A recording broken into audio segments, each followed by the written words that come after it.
إذا تقول أنا شيعي ومحب لمحمد وآل محمد وتقرأ في زيارة عاشوراء إني سلم لمن سالمكم وحرب لمن حاربكم، لازم تعرف إن اللي راحوا بهاي الحرب هم إخوانك بالعقيدة.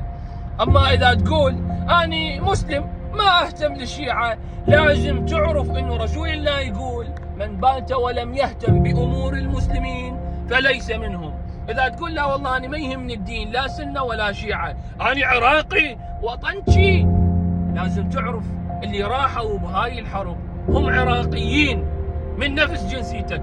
إذا تقول لا والله أنا لا يهمني البلد لا يهمني الدين لا يهمني شيء، أنا مجرد إنسان وحقوق الإنسان، لازم تعرف إن اللي راحوا بهاي الحرب هم بشر، هم ناس عندهم عوائل، عندهم ناس تنتظرهم، عندهم ناس انكسرت قلوبهم بسبب ذهابهم ورحيلهم عن الدنيا.